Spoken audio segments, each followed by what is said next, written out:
Selamat pagi, saudara-saudara. Kita bertemu lagi melalui udara, namun tidak akan mengurangi dari kejelasan dan kepastian di dalam sistem pembelajaran. Melanjutkan dari materi yang terdahulu, sehingga Anda telah mengetahui adanya berbagai macam perbandingan, yaitu ada perbandingan hukum umum, perbandingan hukum khusus, perbandingan hukum vertikal, perbandingan hukum horizontal, perbandingan hukum secara penalaran atau deskriptif comparative law, dan perbandingan hukum secara applied comparative law. Sehingga dengan materi demikian, materi selanjutnya adalah apa yang menjadi maksud dan tujuan dari perbandingan hukum.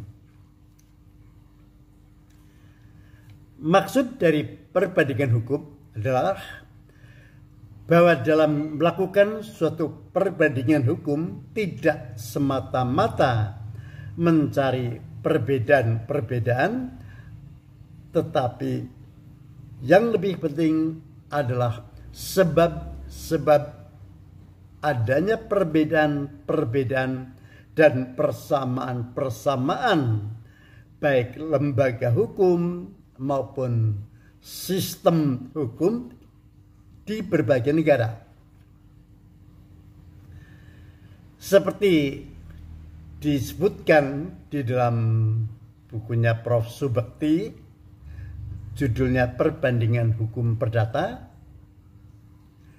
bahwa maksud dari perbandingan hukum yang tidak semata-mata mencari perbedaan-perbedaan, tetapi yang lebih penting sebab-sebabnya, sebenarnya meliputi dari dua hal. Pertama adalah didasarkan pada pola pikir, dan yang kedua didasarkan pada pandangan hidup dari suatu bangsa. Maksudnya, kalau didasarkan pada pola pikir, sehingga di sini dapat membedakan bagaimana pola pikir Barat atau Eropa bandingkan dengan pola pikir Indonesia. Pola pikir Barat sifatnya abstrak,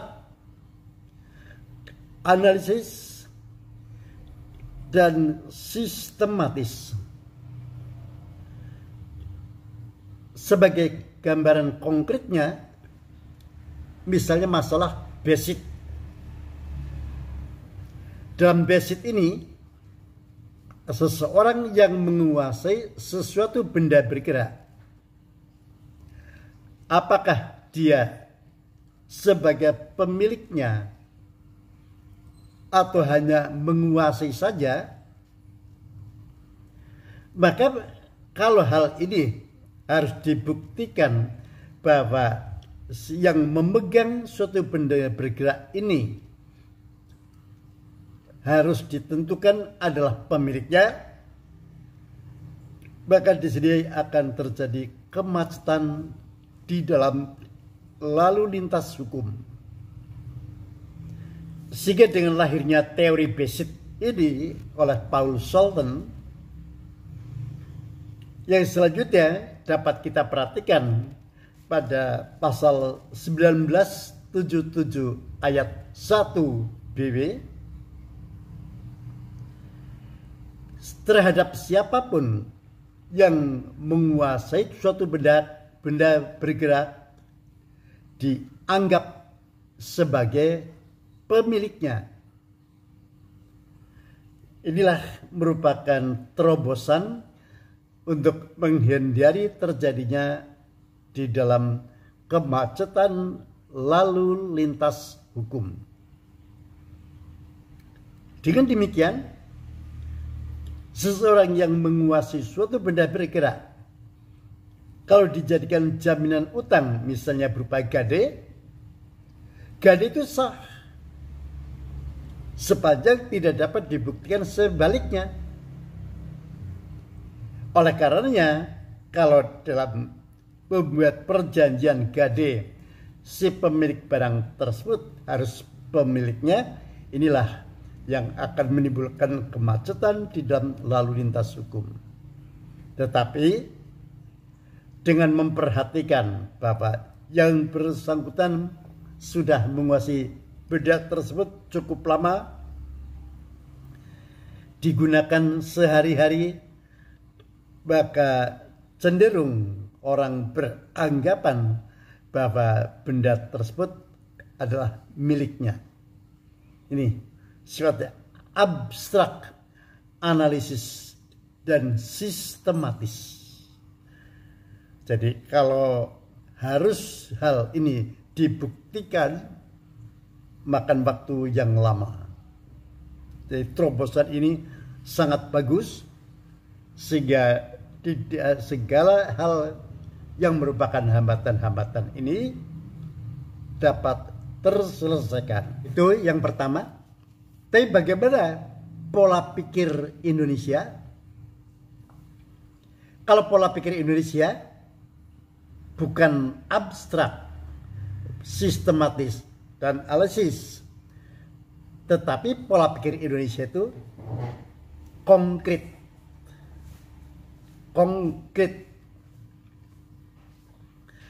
Apa misalnya? Misalnya seseorang membawa sesuatu benda. Kalau benda itu ada di tangan, namanya ditenteng. Kalau taruh di punggung, itu digendong. Kalau ternyata beban itu ditaruh di pundak, dibagi menjadi dua bagian, depan dan belakang, ini namanya dipikul. Inilah yang menyebabkan adanya pola pikir sebagai suatu sebab terjadinya adanya perbedaan-perbedaan. Yang kedua, yaitu mengenai pandangan hidup. Kalau kita bandingkan pandangan hidup antara Eropa atau Barat, bandingkan dengan Indonesia, pandangan hidup Barat itu sifatnya materialistis, liberalistis, dan individualistis. Sebagai materialistis, liberalistis, dan individualistis. Sebagai contoh saja, masalah haki. Karena di dalam penemuan pada haki, apakah bentuknya suatu hak cipta, patent, merek, atau suatu desain industri ataupun rahasia dagang, untuk menemukan teori ini kan didasarkan ilmu pengetahuan. Di dalam menjalankan ilmu pengetahuan ini pasti akan memakan biaya yang tidak sedikit, bahkan mungkin kegagalan, juga memakan waktu yang relatif lama, serta ilmu pengetahuan tersebut belum tentu dimiliki banyak orang. Sehingga dengan demikian diagung-agungkan masalah kepemilikan ini, sehingga setiap ada temuan penemuan ini harus didaftarkan. Ini karena mempunyai nilai ekonomik yang tinggi dibandingkan dengan pandangan hidup kita. Kalau pandangan hidup kita pada asasnya adalah kepentingan sosial atau menempatkan kepentingan umum di atas kepentingan pribadi maupun golongan. Menempatkan kepentingan umum di atas kepentingan pribadi maupun golongan. Contoh konkretnya,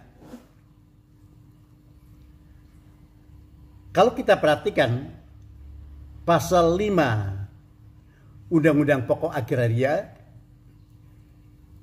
yaitu bahwa hak atas tanah ini diakui sepanjang tidak bertentangan dengan kepentingan nasional.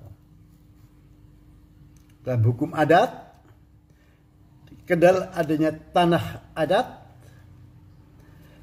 sepanjang tanah adat ini tidak bertentangan kepentingan nasional, maka tanah adat ini diakui. Kalau tanah adat ini ternyata bertentangan dengan kepentingan nasional, ya harus dikalahkan hak atas tanah menurut hukum adat ini. Nanti tidak terjadi transmigrasi. Di Jawa yang terkenal penduduknya cukup padat, di luar Jawa misalnya di Kalimantan, di Papua yang tanahnya masih banyak yang kosong, bahkan nyaris terlantar karena adatnya kuat dan dikuasai oleh hukum adat tentang tanah.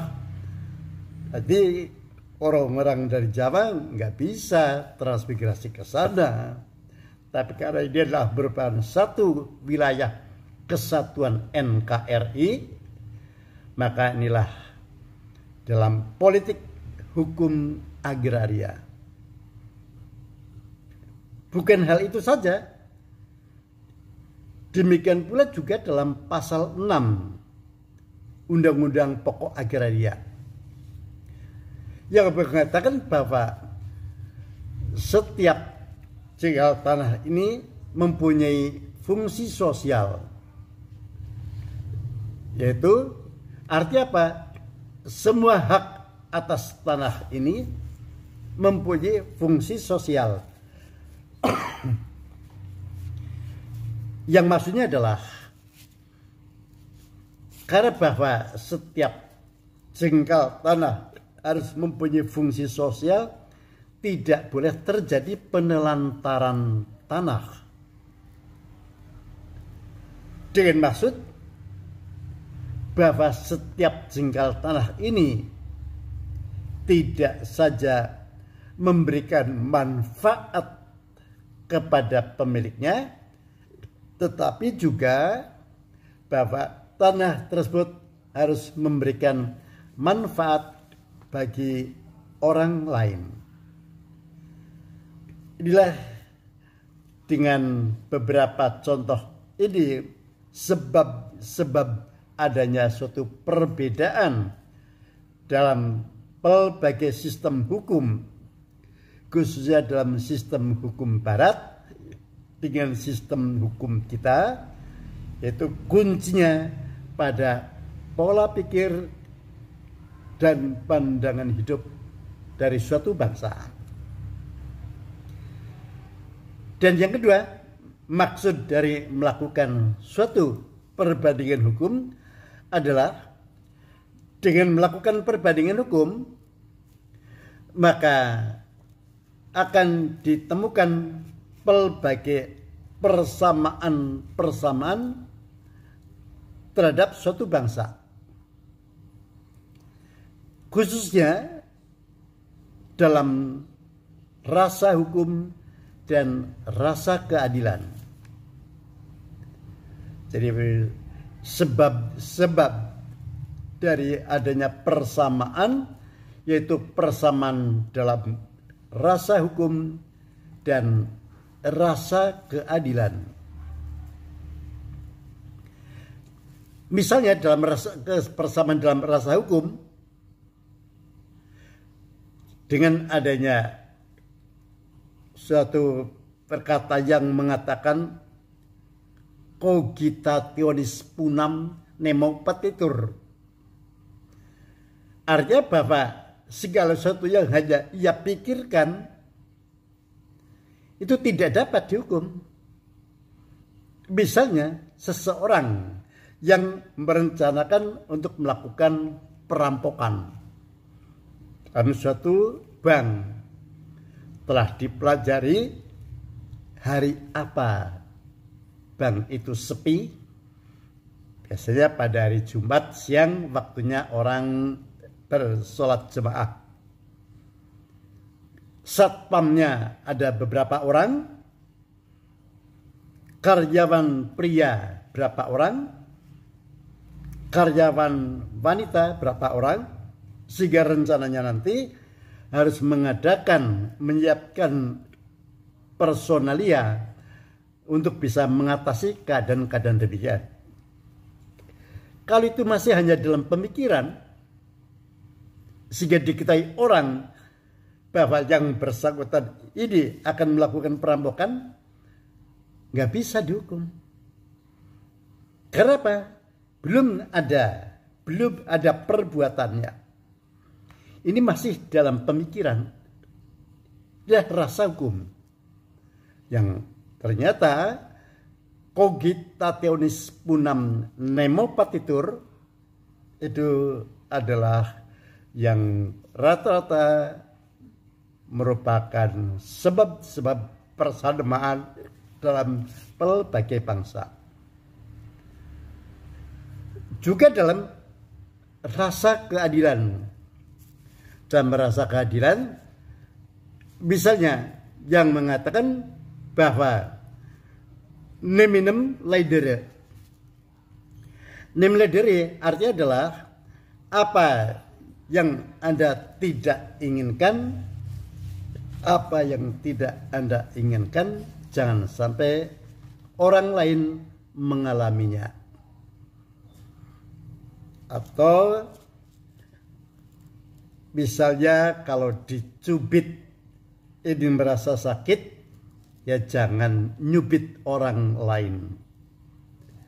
Atau dapat disingkat sebagai rasa teposliro. Jadi kalau dalam bukunya Pak Prof. Suryono Sukanto dalam filsafat hukum menyebutnya dengan istilah teposliro. Itulah maksudnya.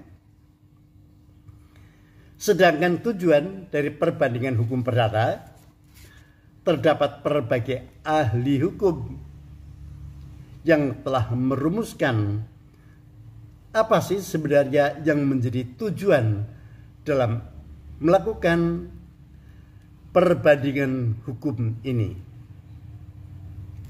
Seperti diungkapkan oleh seorang ahli, misalnya Main yang dalam bukunya Village Communication, juga oleh Polat dalam bukunya The History Comparative Jurisprudence, bahwa tujuan perbandingan hukum ini adalah untuk membantu ahli sejarah atau ahli hukum di dalam mempelajari asal-usul serta perkembangan dari hukum itu sendiri. Saya ulangi di sini, seperti diungkapkan oleh Main dan Polat, bahwa tujuan untuk melakukan perbandingan hukum adalah untuk membantu ahli hukum maupun ahli sejarah dalam meneliti asal-usul serta perkembangan hukum. Dengan demikian ini berarti harus mempelajari sejarah hukum. Yang artinya di sini bagaimana dan asal-usulnya. Misalnya, kita di Indonesia, hukum kita adalah merupakan warisan kolonial Belanda. Sebutlah BW dan WVK. WVK Indonesia ini sebenarnya adalah merupakan kodifikasi yang dibuat oleh Belanda, yang ahlinya yaitu Theodorus Nicolai, selesai pada tahun 1838. Theodorus Nicolai mengerjakan pekerjaan tugas tersebut, membuat kodifikasi, sebenarnya hanya meneruskan. Karena apa? Yang mempunyai tugas untuk membuat kodifikasi itu adalah Mr. J.M. Kempers. Kenapa ada tujuan-tujuan dari kolonial Belanda untuk membuat kodifikasi ini? Dikarenakan setelah Belanda merdeka tahun 1813, apakah hukumnya harus tetap diberlakukan hukum Prancis? Oleh karena itu timbul pemikiran dari pemerintah Belanda untuk membuat hukum yang sesuai dengan pola pikir dan pandangan hidup Belanda. Dengan dasar inilah sehingga Belanda berusaha menyusun kodifikasi. Terbentuknya dua kodifikasi ini tidak terlepas dengan hukum-hukum yang berasal dari Prancis. Karena apa? Diberlakukannya hukum Prancis di Belanda itu karena Prancis merupakan salah satu negara jajahan Belanda. Di mana dalam hukum Prancis terdapat berbagai perundang-undangan, yaitu undang-undang atau kodifikasi yang telah diumumkan pada tahun 1807 yang disebut dengan Code Napoleon, serta perundang-undangan lainnya yaitu Ordonnance du Commerce tahun 1673 dan Ordonnance de la Marine. Dua kodifikasi ini yang berlaku di Perancis, yang selanjutnya oleh Belanda, yaitu dilakukan kompilasi, maka terbentuklah WVK. Sedangkan dari Code Napoleon dijadikan unsur kodifi Belanda yang dikerjakan oleh Theodorus Nicolai, itulah Burgerlijk Wetsboek. Kenapa terjadi persamaan-persamaan juga antara Kode Sipil Prancis, BW Belanda? Ini dikarenakan bahwa kedua negara ini sama-sama belajar Corpus Juris Civilis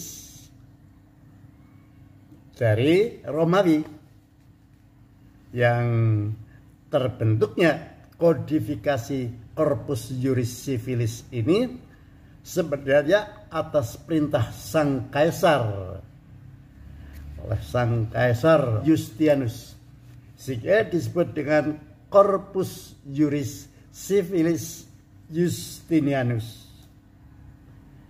Inilah menurut Pollatz dan Main adalah untuk membantu ahli sejarah dan ahli hukum di dalam mempelajari asal-usul serta perkembangan dari hukum. Ada tidak mungkin berbicara hukum tidak akan mempelajari sejarah hukum, politik hukum, dan antropologi hukum. Karena semuanya ini adalah sangat erat kaitannya antara yang satu dengan yang lainnya. Ini tujuan dari mempelajari perbandingan hukum. Berbeda dengan ahli hukum yang lain, menurut Randall, R-A-N-D-A-L, bukan sandal, bahwa tujuan dari perbandingan hukum adalah yang pertama, untuk usaha mengumpulkan dan mendistribusikan dari informasi hukum asing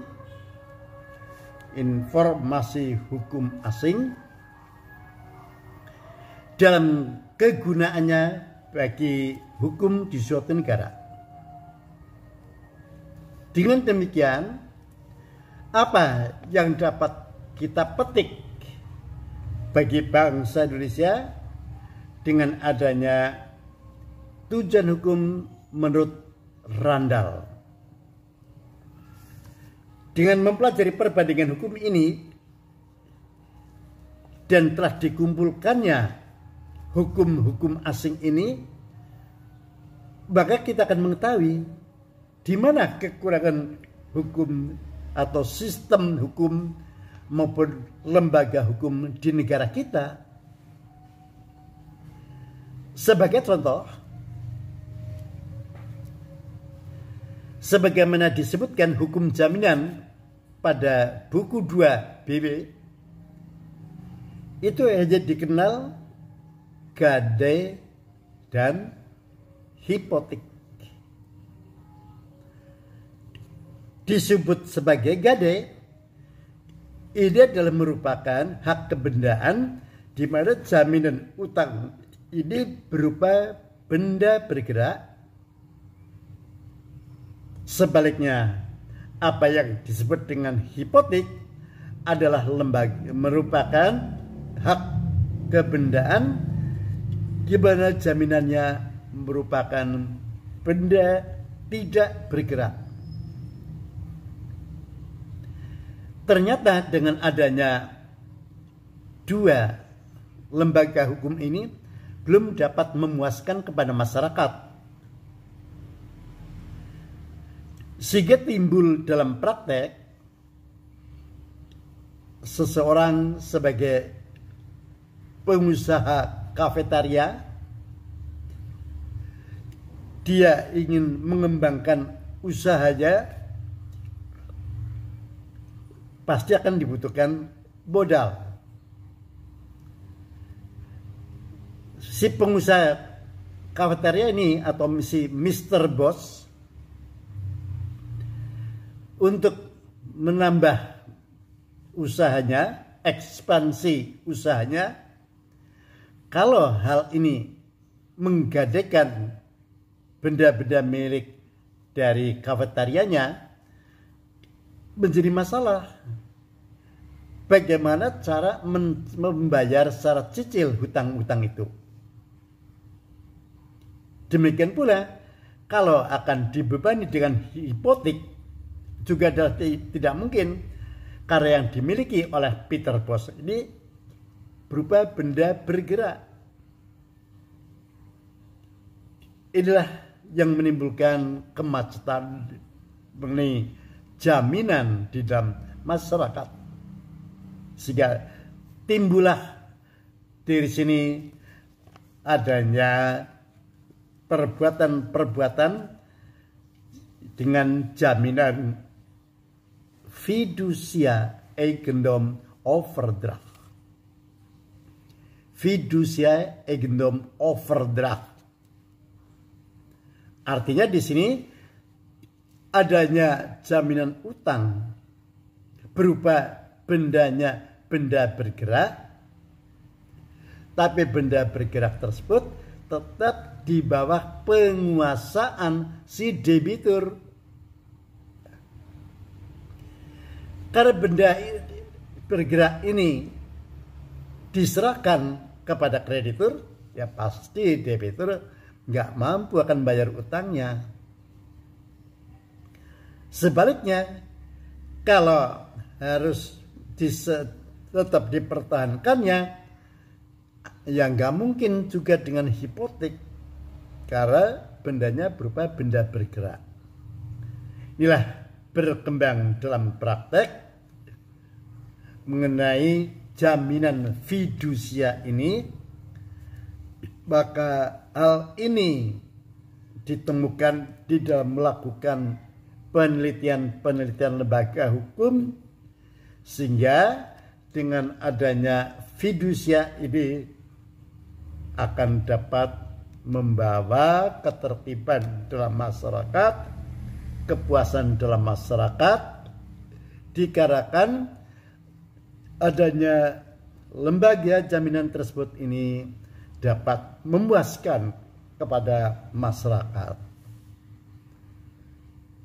Tujuan yang kedua yang dilakukan oleh Randall tadi, yaitu dengan menggunakan pengalaman-pengalaman, sehingga diperoleh dari pengalaman tersebut guna pembaruan hukum. Guna pembaruan hukum. Sehingga dengan adanya lembaga-lembaga hukum dari suatu negara, bandingkan dengan lembaga hukum di pelbagai negara ini, nanti akan dapat ditemukan mana bentuk yang lebih bagus. Sebagai contoh misalnya, setelah pelbagai negara mengalami carut marut dalam bidang ekonomi, kenapa Meksiko cepat bangun? Demikian pula juga Thailand. Kalau Amerika memang sudah cukup bagus perkembangannya. Bahkan dengan melakukan perbandingan-perbandingan hukum ini, kaitannya dalam menjalankan usaha dalam bidang perdagangan, maka ditemukanlah bahwa lembaga hukum kita yang diatur di dalam Financial Fair Ordering sudah ketinggalan zaman. Sudah tidak sesuai dengan perkembangan bangsa-bangsa atau juga perkembangan dunia perdagangan. Oleh karena itu, Indonesia yang bertepatan pada tahun pertengahan tahun 97 terjadi carut marut dalam bidang politik, ekonomi, sosial, dan hukum. Indonesia akan mencari siapa yang menjadi pihak penglepas uang atau kredit sebagai krediturnya. Maka menemuilah Indonesia kepada lembaga IMF. IMF akan memberikan pinjaman utang kepada Indonesia asalkan sistem hukum yang mengatur mengenai Financial Fair Ordering harus terlebih dulu dirubah. Memang sudah tidak sesuai dalam keadaan zaman pada waktu itu. Sudah dalam penyelesaiannya juga lama. Kalau terdapat sengketa itu, dikarenakan apa? Karena di dalam lembaga kurator ini adalah cuma BHP, balai harta peninggalan atau wiskamer. Karena jumlahnya terbatas, ini menjadi penyelesaian lama, bahkan hasilnya tidak memuaskan. Karena terdesak kebutuhan, Indonesia maka mengeluarkan Perpu nomor 1 tahun 98 yang judulnya Perubahan terhadap Punishment Verordening. Sebagai perundang-undangan, Punishment Verordening ini diatur dalam Statblad 1905 nomor 217, yo dalam Statblad 1906 nomor 348. Setelah dikeluarkan Perpu nomor 1 tahun 98 pada tanggal 22 April 98, ternyata perkembangan ekonomi di Indonesia semakin membaik, sehingga Dewan Perwakilan Rakyat Republik Indonesia menyetujui agar Perpu ini dikuatkan, dirubah menjadi undang-undang. Jadi karena pertumbuhan ekonomi Indonesia makin membaik, kita dalam isi perubahan itu dengan memperbandingkan pelbagai lembaga hukum dengan negara lain, terutama dengan Amerika Serikat, sehingga perkembangan lembaga hukum kita dalam bidang perdagangan, bidang usaha semakin membaik, sehingga Dewan Perwakilan Rakyat menyetujui untuk ditingkatkan menjadi undang-undang.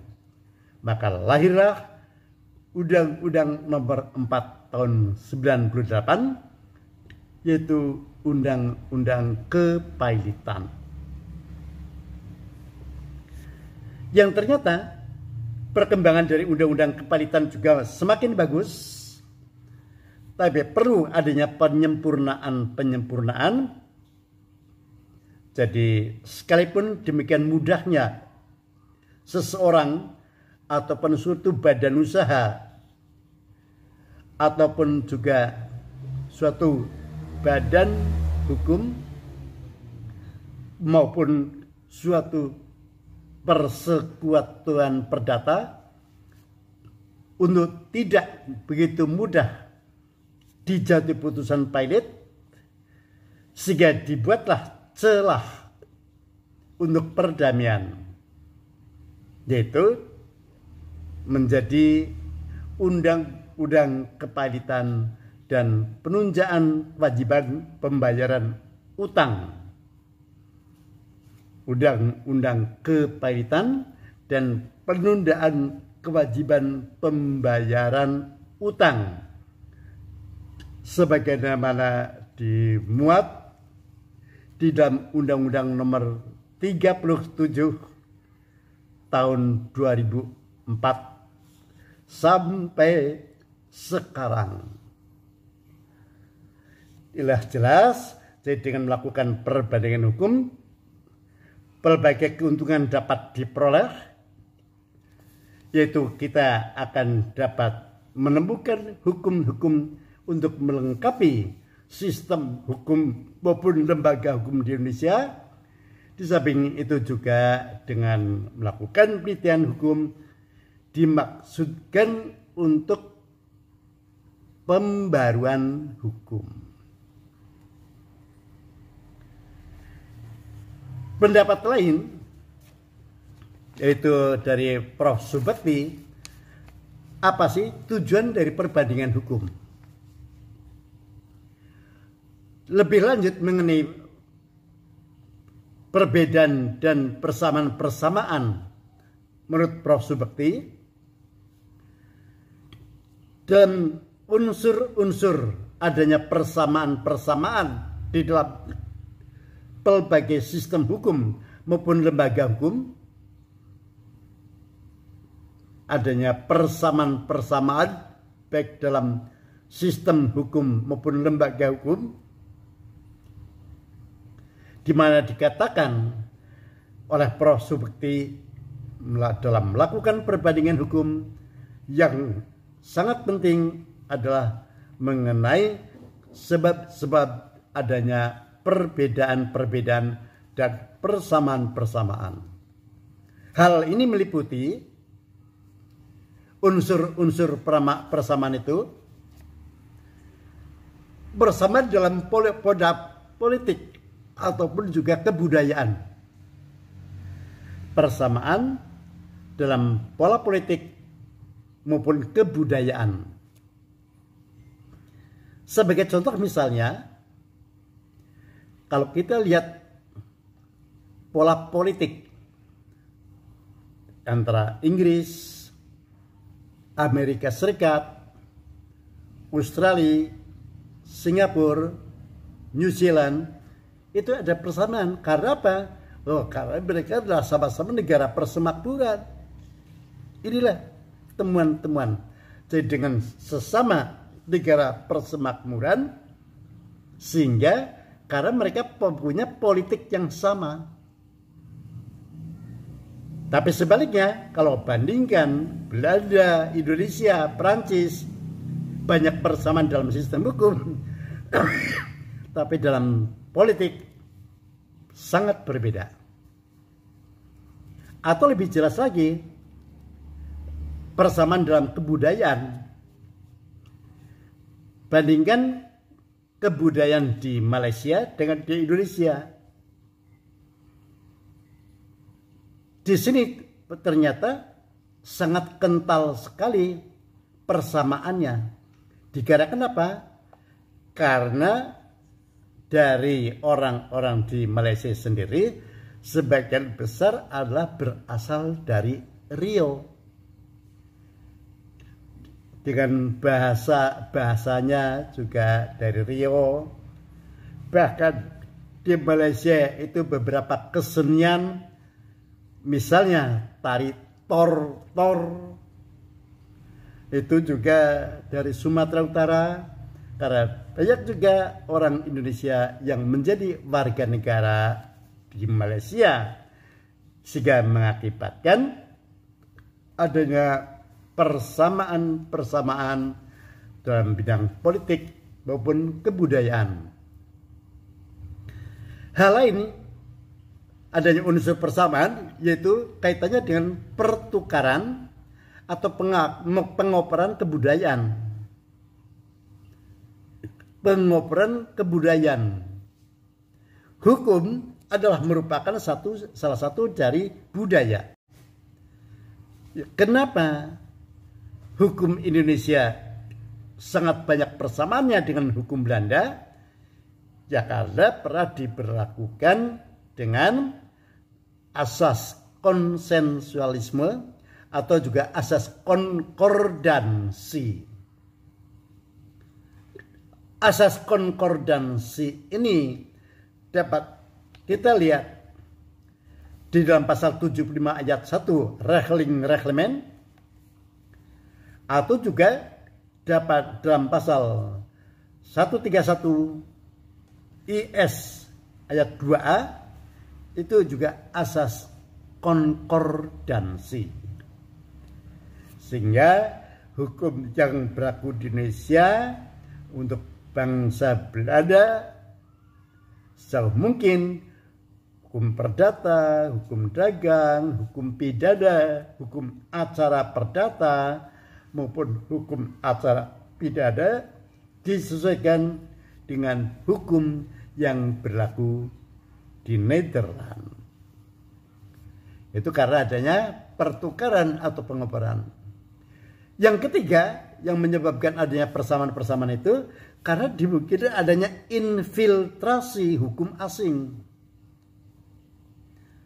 Adanya infiltrasi hukum asing, penyusupan hukum asing ke dalam hukum Indonesia. Misalnya dalam hal pembuatan testamen atau surat wasiat.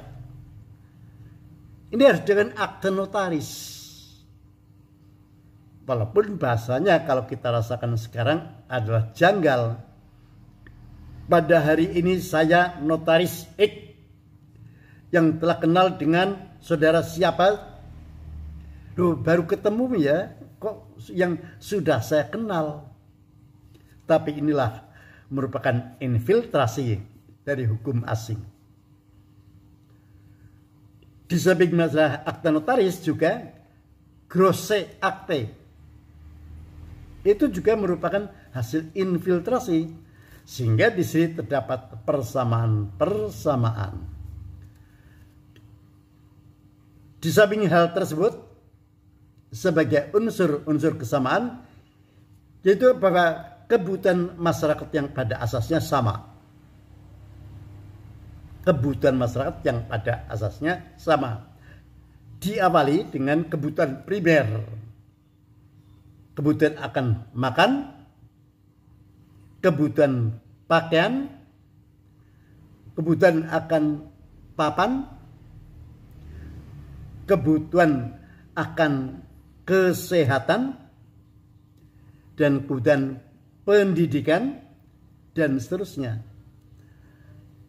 Jadi tahapan-tahapan kebutuhan penting ini pasti yang diutamakan terlebih dahulu kebutuhan bisa makan, bisa berpakaian, kemudian punya tempat, dan kebutuhan kesehatan serta pendidikan, dan kebutuhan-kebutuhan lainnya. Inilah uraian lebih lanjut oleh Prof. Subekti, kenapa yang menjadi sebab-sebab adanya persamaan-persamaan. Sedangkan sebab-sebab dari suatu perbedaan-perbedaan, unsur perbedaan-perbedaan ini yang menurut Profesor Subekti, pertama, karena keadaan tanah. Jadi artinya, kalau seseorang tinggalnya di daerah pesisir pantai, bandingkan orang-orang yang tinggalnya di pedalaman, bahkan di sini keahlian mereka, profesi mereka berbeda. Coba kalau orang yang biasa tinggal di pantai suruh melakukan tanam-tanaman di pedalaman, mereka tidak pas. Demikian pula orang pedalaman suruh hidup di daerah pantai juga tidak cocok. Karena apa? Perbedaan keadaan tanahnya. Yang kedua, perbedaan ini disebabkan karena pertumbuhan suatu bangsa. Misalnya, Indonesia bandingkan dengan Malaysia. Indonesia memperoleh kemerdekaannya dengan cara merebut dari Belanda, sehingga kita menjadi bangsa pejuang, berjuang terus. Tapi ke orang Malaysia, bangsa Malaysia memperoleh kemerdekaannya itu hadiah dari Inggris. Sehingga pertumbuhan Malaysia berbeda dengan Indonesia. Sehingga kalau kita sekarang melihat JNP-nya maupun NNP-nya, Malaysia lebih bagus dari kita. Ini karena memang mereka ditopang terus, dibantu oleh Inggris. Hal lain yang menyebabkan menjadi suatu perbedaan karena adanya pengaruh orang tertentu. Pengaruh orang tertentu sehingga akan menciptakan hukum ini pun juga karena demikian besarnya pengaruh orang tersebut. Misalnya, pada waktu presiden kita itu Bung Karno, Indonesia terkenal di dalam kancah dunia karena politik internasional kita oleh Bung Karno memang hebat. Tapi berbeda dengan pengaruh dari Pak Harto. Pak Harto bukan lagi memperhatikan kepentingan internasional, politik internasional, tapi tujuannya adalah meningkatkan kemakmuran rakyat. Sehingga dengan adanya tahapan-tahapan tertentu untuk meningkatkan taraf hidup bangsa Indonesia, pengaruh orang tertentu. Bukan hanya di Indonesia, di pelbagai negara lain, misalnya dengan adanya aliran-aliran yang di Iran. Bagaimana sih pada waktu zaman Khomeini, dengan sekarang, inilah adanya pengaruh orang tertentu. Perbedaan yang lain adalah kaitannya dengan keadaan sosial. Dari keadaan sosial ini sering disamakan bagaimana kekayaan dari seseorang. Orang yang punya kekayaan, dia akan dapat mempengaruhi terhadap orang-orang lain. Kalau di desa, terhadap orang yang demikian terkenal kayanya, misalnya menghadiri undangan, ditempatkan di tempat yang tertentu. Ya, mudah-mudahan saja di Indonesia cukong-cukong itu jangan terlalu mempengaruhi, atau pejabat-pejabat kita tidak terlalu dipengaruhi oleh mereka yang punya kekayaan.